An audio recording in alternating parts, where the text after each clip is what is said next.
flat white ile güne başlıyoruz. İngiliz mutfağının en klasik tabağıyla başlayacağız. Fish and Chips. New Bond Street'teki Alaya mağazasının üst katında yer alıyor.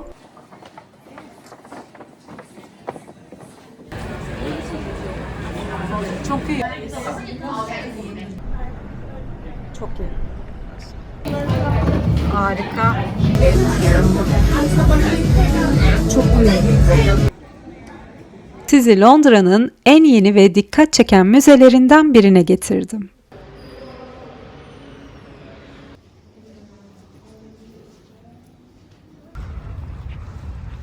Şu güzelliğe bak ya.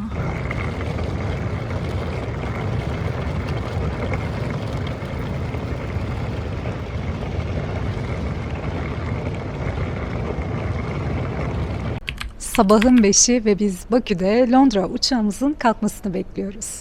Erken saat uçuşlarının ayrı bir hissi var. Herkes uykudayken yola çıkıyorsun ve vardığında koca bir günü kazanmış oluyorsun. Bugünü de sonuna kadar değerlendirme niyetimiz var. Umarım her şey yolunda gider. Londra'ya tam 2 yıldır gitmiyorum ve çok özledim. Biraz hasret gidereceğiz, biraz eski rutinlere döneceğiz. Arkadaşlarımızla görüşeceğiz ve bol bol alışveriş yapacağız. Kahvemi aldım, telefonuma yüklediğim sesli kitabımı açıyorum. Yolculuk boyunca dinlenip kendime zaman ayıracağım. Birazdan Londra'da görüşürüz.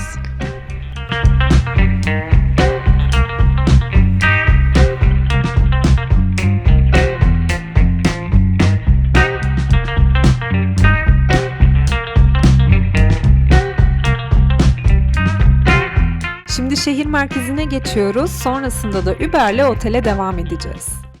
Otele geldik. Bu seyahatte Mayfair'de kalıyoruz. Burası Londra'da en sevdiğim bölgelerden biri.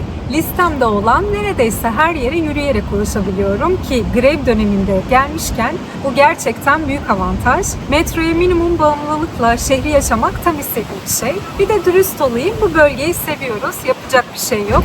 Odamız henüz dağılmamışken hızlıca bir tur atalım. Plan çok net. Önce güzel bir yemek, sonra ikonik alışveriş caddelerinde uzun bir yürüyüş ve tabii ki gözüme güzel gelen ne varsa küçük küçük toplayacağım. Hızlıca şehre karışalım.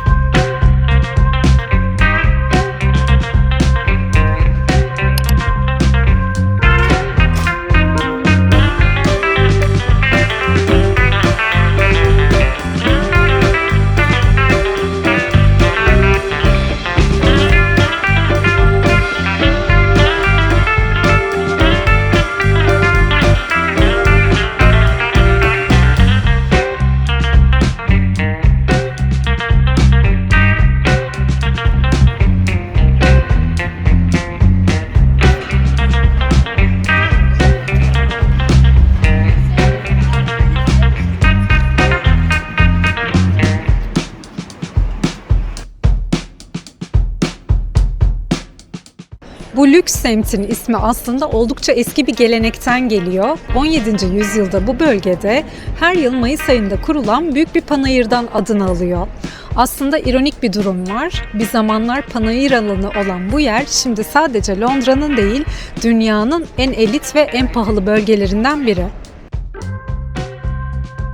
İngiliz mutfağının en klasik tabağıyla başlayacağız. Fish and Chips.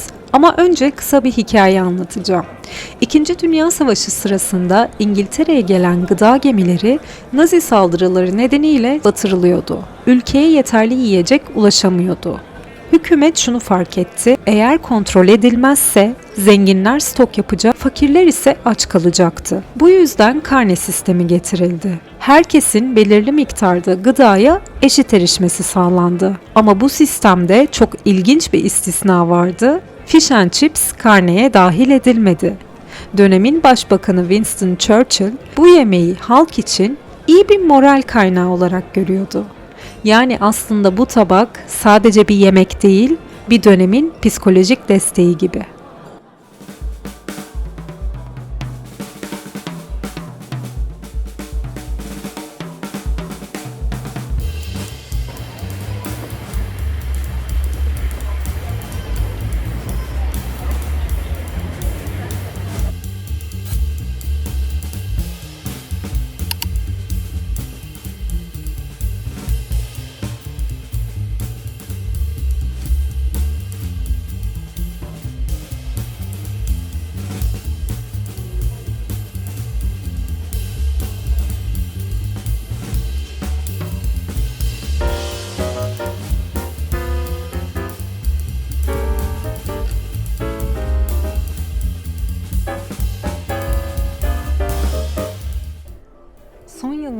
lüks moda markaları sadece ürün satmıyor. Bir yaşam tarzı satmak istiyorlar. Bu yüzden mağazaların içine ya da üst katlarına kafe, bookshop, galeri, hatta restoranlar ekliyorlar. Buna sektörde deneyim odaklı perakende deniyor. Amaç ne? Müşteri mağazaya sadece alışveriş için değil, zaman geçirmek için de gelsin. Çünkü daha uzun vakit, daha güçlü marka bağı demek. Neden özellikle kahve ve moda? Çünkü en doğal dur ve kal bahanesi bu. Bir kahve içmek için giriyorsun ama fark etmeden markanın dünyasına dalıyorsun. Moda severler için burayı özellikle ekledim. Alaya Bookshop Cafe, New Bond Street'teki Alaya mağazasının üst katında yer alıyor. Sessiz, rafine, çok iyi düşünülmüş bir alan.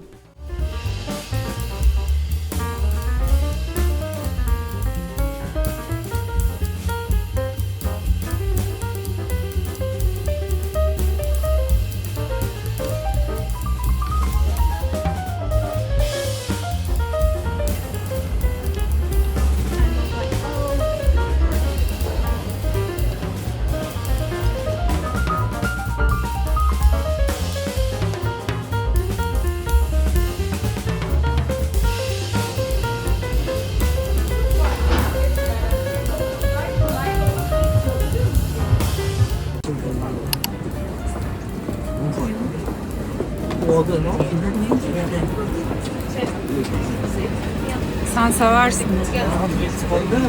Bir kaşık daha alacağım. Bir kaşık yağ.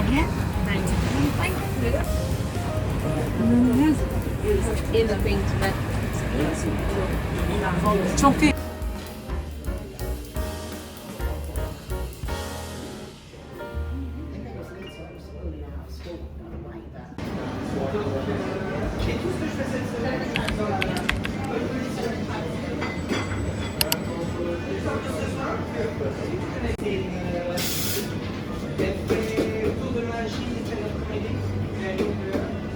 Flat White'la güne başlıyoruz. Buranın kahveleri çok güzel oluyor bu arada. Bakery aslında ama kahveleri gerçekten çok lezzetli.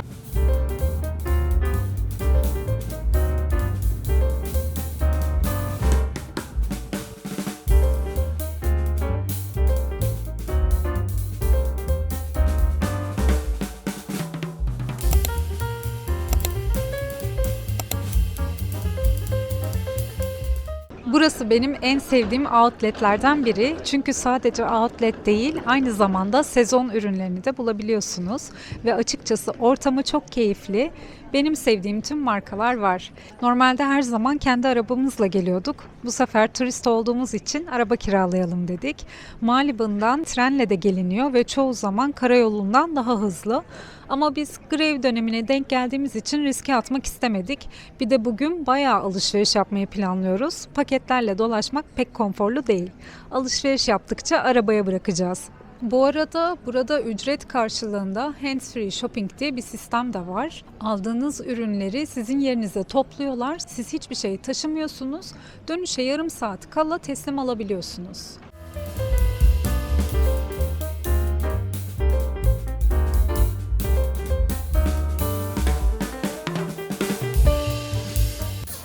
Pandora gel gel.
Teşekkür ederiz bu arada.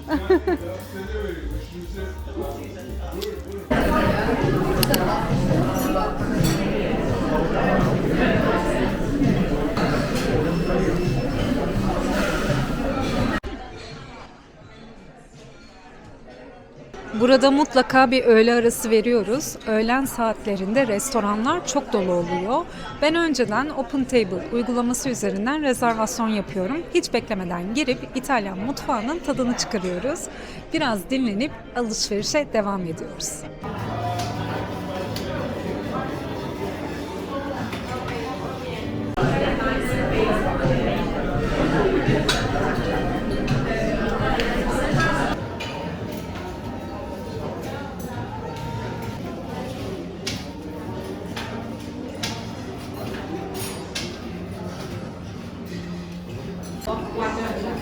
Benim makarnam nerede?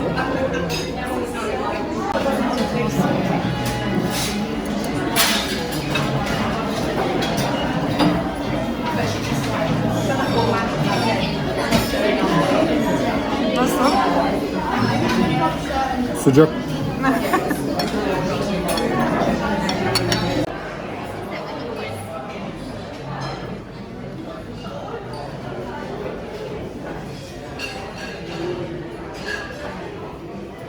Günün ikinci yarısında premium markalara odaklanıyorum. Bu arada küçük bir moda notu olsun. Lüks markalar daha çok tasarım ve marka mirası odaklıyken premium markalar kaliteyi daha ulaşılabilir bir noktada sunuyor. Yani günün ilk yarısı lüks, ikinci yarısı biraz daha akıllı bir alışveriş diyebiliriz.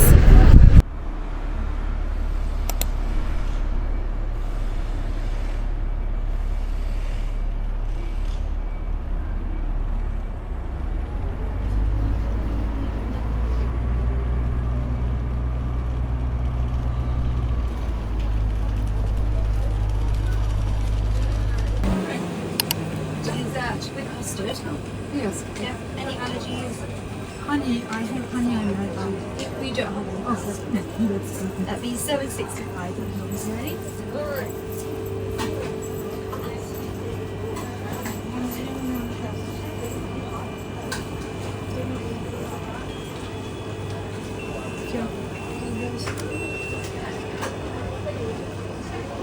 İngiltere'nin en klasik tatlılarından birini anlatacağım. Ama bu tatlının hikayesi sandığınız gibi şefler, tarifler değil.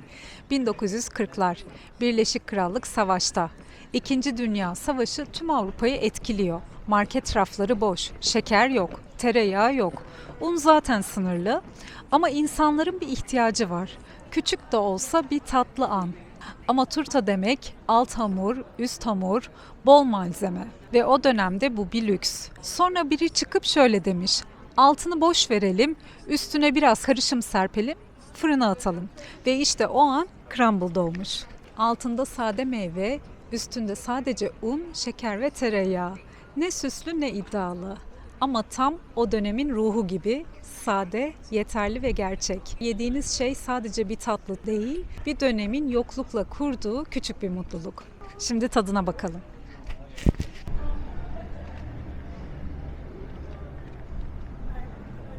Çok iyi. Bugün Londra'da yeni açılan, çok konuşulan bir yere gidiyoruz. Hell's Kitchen London ve bence burası için en doğru ifade şu: Homecoming.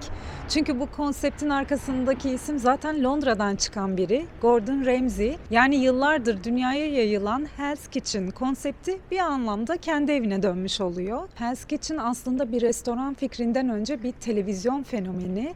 O yüzden içeride ne yediğimizden çok nasıl bir atmosfer olduğunu da birlikte göreceğiz.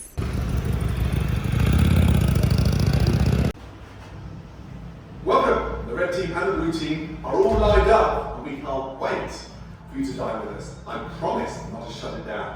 All of you, please enjoy.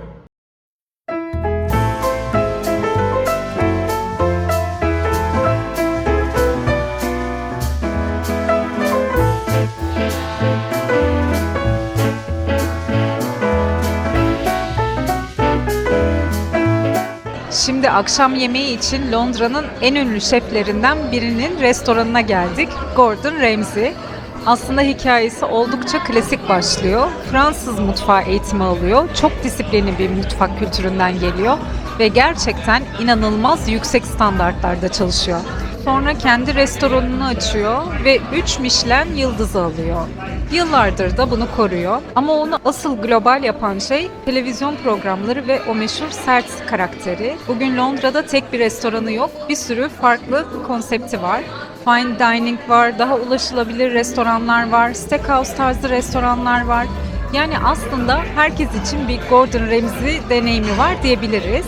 Biz de bugün Londra'da yeni açılan Hell's Kitchen'dayız. Burası deneyimsel bir konsepte sahip. Açık mutfak, hızlı tempo, detaylı servis ve tabii ki yüksek beklenti oluşturuyor. Televizyondaki kadar kaotik değil tabii. Daha çok kontrollü bir şov gibi. Beklentinizi sadece yemek değil, deneyim olarak ayarlarsanız çok daha keyif alırsınız.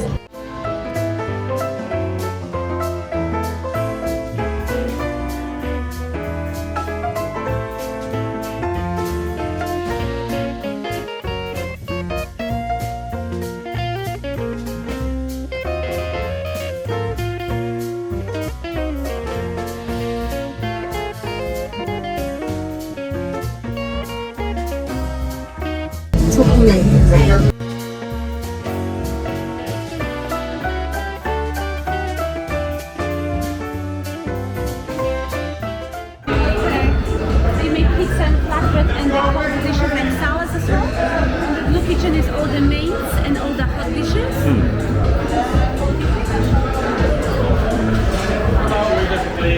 Do not glaze the lobster, yeah? Hello. Hello. Good?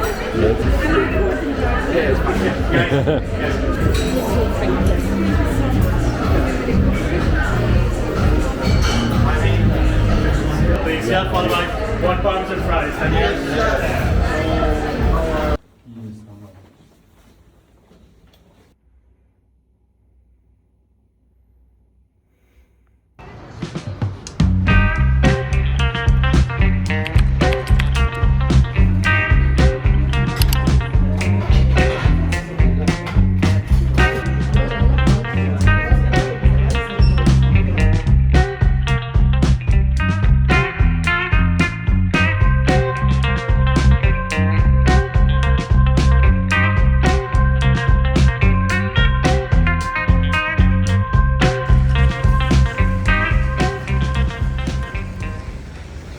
Daha girmedik Aytar'da ya. Ya gökyüzünü çekiyorum. Çok güzel değil mi? Şu güzelliğe bak ya. Bir tane video var ya ne güzel hayatınız varmış sizin ya. Ya ne güzel hayatınız varmış sizin ya. Bizim hayatımız stresli maalesef.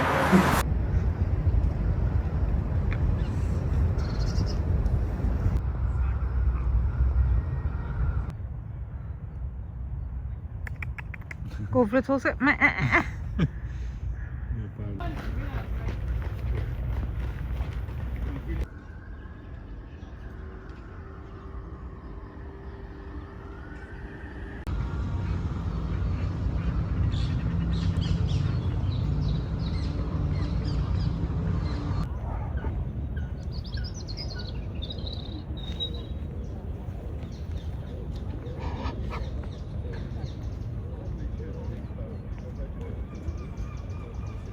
Şimdi Serpentine Galeri'ye doğru gidiyoruz. Giderken size biraz buradan bahsedeyim. Serpentine, Londra'nın en önemli çağdaş sanat galerilerinden biri ve Kensington Gardens'ın içinde yer alıyor. Aslında çok güzel bir konsepti var. Şehrin tam ortasında, parkın içinde ücretsiz ve sürekli değişen sergiler sunan bir sanat alanı. Benim özellikle çok sevdiğim bir yapı çünkü ünlü mimar Zaha Hadid'in tasarladığı bir ek bina var burada. Gerçekten çok etkileyici, tam anlamıyla çağdaş mimarinin en iyi örneklerinden biri. Peki biz bugün neden buradayız? Çünkü şu anda burada David Hockney'nin bir sergisi var. David Hockney benim çok sevdiğim sanatçılardan biri. Neden biliyor musunuz? Elbette çok büyük bir sanatçı ama beni en çok etkileyen şey kendisi 89 yaşında, dünyaya bakış açısı 6 yaşındaki bir çocuğunki gibi. Renkler, merak, oyun ve en ilginç kısmı iPad'le çizim yapıyor. Yani gerçekten dünyaya başka bir gözle bakmaktan hiç vazgeçmiyor. Bu bana inanılmaz ilham veriyor. Hockney yaklaşık 70 yılı aşkın kariyeri boyunca sürekli kendini yenileyen bir sanatçı. Resim, fotoğraf kolajları, sahne tasarımı, hatta dijital sanat. 1980'lerden beri teknolojiyi sanatına dahil ediyor. iPad ile üretmeye ise 2010'dan sonra başlıyor. Bu sergide onun çok özel bir işi var. Bu eser aslında bir yıl boyunca yaptığı iPad çizimlerinden oluşuyor. Fransa'daki stüdyosunun çevresini, mevsimlerin değişimini, ışığı ve doğayı ele almış ve bunu yaklaşık 90 metre boyunca devam eden tek parça bir görsel anlatım ile yapmış. Aslında bu serginin en güçlü tarafı şu, sizi yavaşlatması. Gerçekten durup bakmanızı ve görmeyi yeniden öğrenmenizi istiyor.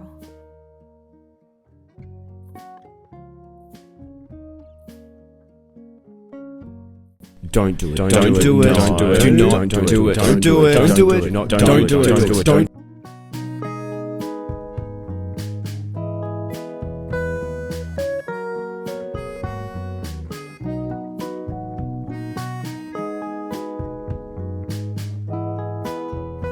Şimdi bir arkadaşımla buluşmaya gidiyorum. Biz aslında onunla Instagram'da tanıştık ve hiç yüz yüze gelmedik ama yıllardır görüşüyoruz, haberleşiyoruz, yazışıyoruz. Yani tanıyor gibiyim aslında. Ve çok tatlı bir de köpeği var, Lady adı. Onu göreceğim için de çok heyecanlıyım. Telefonu da kaptırmamaya çalışıyorum bir yandan. Boynumda iplerle dolaşıyorum. Çünkü Oxford'a gidiyorum. Tam bu hırsızlıkların falan olduğu yer.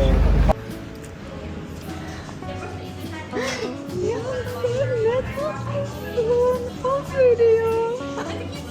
Gel söyle bana. Selam, nasılsın? Hoş geldin. Vereyim sana. Ya canım benim. Nasılsın? İyiyim, sen nasılsın? Aşkım. Ver diyemem.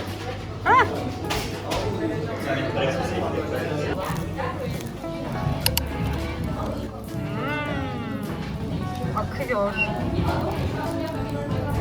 Harika.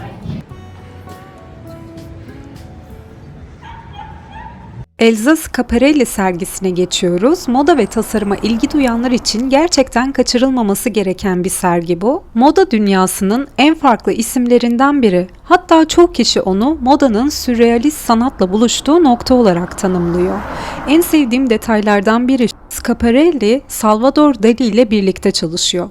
Ve birlikte gerçekten inanılmaz tasarımlar yapıyorlar. Mesela üzerinde kocaman bir ıstakoz olan elbise, ayakkabı şeklinde şapka, çekmeceli elbise tasarımları. Yani moda sadece giyilebilir bir şey değil, resmen bir sanat formuna dönüşüyor. Bir başka ikonik detayı Shocking Pink. Bu rengi moda dünyasına kazandıran kişi de Schiaparelli. O kadar iddialı bir renk ki adı bile şok edici pembe. Ve bu renk hala markanın DNA'sının bir parçası. Bu sergide de 1920'lerden günümüze kadar Schiaparelli'nin nasıl evrildiğini tam olarak anlayacağız. 400'den fazla parça var. Kıyafetler, aksesuarlar, mücevherler, fotoğraflar, hatta sanat eserleri. Yani sadece moda değil, tam anlamıyla bir yaratıcılık hikayesi izliyorsunuz. Ve çok önemli bir detay daha, marka bugün hala aktif. Son yıllarda özellikle kırmızı halı görünümleriyle markayı tekrar inanılmaz güçlü bir noktaya taşıdılar. Eğer moda sizin için sadece kıyafet değil de bir ifade biçimi ise bu sergiyi gerçekten kaçırmamanız gerek.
Daphne's Chelsea'de South Kensington'a çok yakın, Londra'nın en old money diyebileceğimiz bölgelerinden birinde. Burası sıradan bir İtalyan restoranı değil. 1964'te açılmış ve açıldığı günden beri film ve tiyatro dünyasının buluşma noktası olmuş. Yani aslında burası başından beri biraz sosyete, biraz sanat dünyası. Fine dining ama hiç kasmıyor, şık ama rahat, lüks ama abartılı değil. Tam bir Chelsea şıklığı var. Buraya gelen insanlar sadece kahve içmeye gelmiyor, bir markanın kurduğu dünyaya dahil olmaya geliyor. Paris'ten gelen moda dili, Tokyo'nun minimal estetiği, Londra'nın trend sahnesi. Hepsi burada birleşiyor, elindeki bardak bile bir content olmaya yetiyor.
Bu huzuru özlemişiz.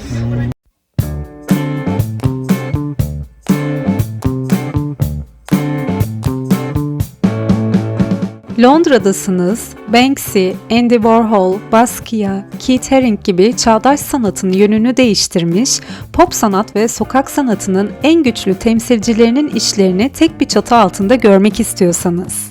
Klasik bir müze deneyimi değil, sıkılmadan gezebileceğiniz ve aynı zamanda bol bol fotoğraf çekebileceğiniz bir alan arıyorsanız, sanatı seviyorum ama ben daha canlı, daha anlaşılır ve etkileyici bir deneyim arıyorum diyorsanız, sizi Londra'nın en yeni ve dikkat çeken müzelerinden birine getirdim.